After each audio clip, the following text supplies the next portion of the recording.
വചനയാത്ര സംഖ്യ 9 അധ്യായം. രണ്ടാമത്തെ പെസഹ.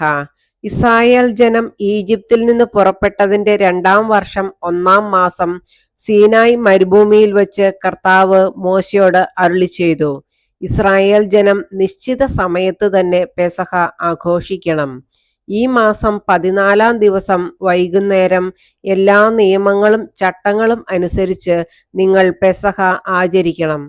പെസഹ ആചരിക്കണമെന്ന് ഇസ്രായേൽ ജനത്തെ മോശ അറിയിച്ചു.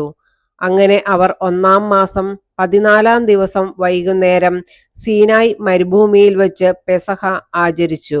കർത്താവ് മോശയോട് കൽപ്പിച്ചതനുസരിച്ച് ഇസ്രായേൽ പ്രവർത്തിച്ചു. ശവശരീരം സ്പർശിച്ച് അശുദ്ധരായതുകൊണ്ട് ആ ദിവസം പെസഹ ആചരിക്കാൻ കഴിയാത്ത ചിലരുണ്ടായിരുന്നു.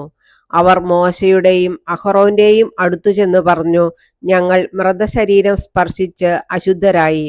എന്നാൽ നിശ്ചിത സമയത്ത് ഇസ്രായേലിലെ മറ്റ് ആളുകളോട് ചേർന്ന് കർത്താവിന് കാഴ്ച സമർപ്പിക്കുന്നതിൽ നിന്ന് ഞങ്ങളെ തടയേണ്ടതുണ്ടോ?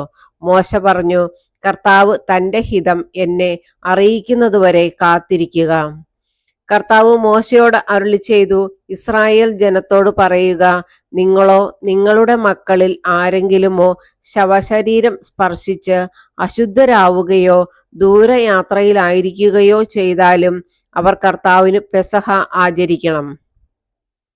2-ാം മാസം 14-ാം ദിവസം വൈകുന്നേരം അവർ അത് ആചരിക്കണം. പുളിപ്പില്ലാത്ത അപ്പവും കയ്പുള്ള ഇലയും കൂട്ടി പെസഹ ഭക്ഷിക്കണം. പ്രഭാതത്തിലേക്ക് ഒന്നും അവശേഷിക്കരുത്. മൃഗത്തിന്റെ അസ്ഥിയൊന്നും ഒടിക്കുകയുമരുത്. നിയമങ്ങളനുസരിച്ച് അവർ പെസഹ ആചരിക്കണം. എന്നാൽ ഒരുവൻ അശുദ്ധനല്ല, യാത്രയിലുമല്ല, എങ്കിലും പെസഹ ആചരിക്കുന്നതിൽ നിന്ന് ഒഴിഞ്ഞു മാറുന്നെങ്കിൽ അവൻ നിശ്ചിത സമയത്ത് കർത്താവിന് കാഴ്ച നൽകാത്തതുകൊണ്ട് സ്വജനത്തിൽ നിന്ന് വിച്ഛേദിക്കപ്പെടണം. അവൻ തന്റെ പാപത്തിന്റെ ഫലം വഹിക്കണം. നിങ്ങളുടെ ഇടയിൽ വന്നു പാർക്കുന്ന പരദേശി കർത്താവിന് പെസഹ ആചരിക്കുന്നെങ്കിൽ നിയമങ്ങളും വിധികളും അനുസരിച്ച് അവൻ അത് നിർവഹിക്കണം. പരദേശിക്കും സ്വദേശിക്കും ഒരേ നിയമം തന്നെ. കൂടാരമുകളിൽ മേഘം. സാക്ഷ്യകൂടാരം സ്ഥാപിച്ച ദിവസം മേഘം അതിനെ ആവരണം ചെയ്തു. അഗ്നി പോലെ പ്രകാശിച്ചുകൊണ്ട് സന്ധ്യ മുതൽ പ്രഭാതം വരെ അത് കൂടാരത്തിനു മുകളിൽ നിന്നു. നിരന്തരമായി അത് അങ്ങനെ നിന്നു. പകൽ മേഘവും രാത്രി അഗ്നിരൂപവും കൂടാരത്തെ ആവരണം ചെയ്തിരുന്നു. മേഘം കൂടാരത്തിൽ നിന്ന് ഉയരുമ്പോൾ ഇസ്രായേൽ ജനം യാത്ര തിരിക്കും.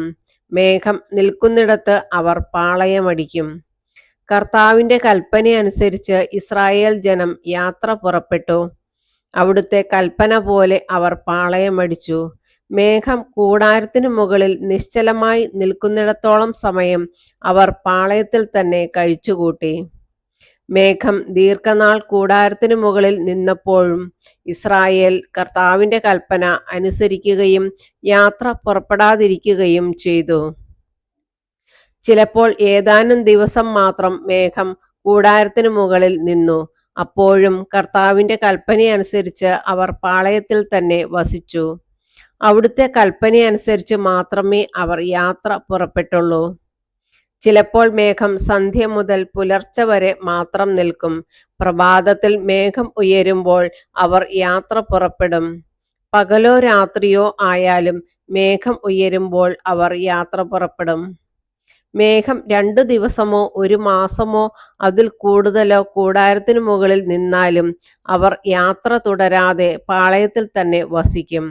മേഘം ഉയരുമ്പോൾ അവർ യാത്ര തുടരും. കർത്താവിന്റെ കൽപ്പനയനുസരിച്ചാണ് അവർ പാളയമടിക്കുകയും യാത്ര പുറപ്പെടുകയും ചെയ്തിരുന്നത്.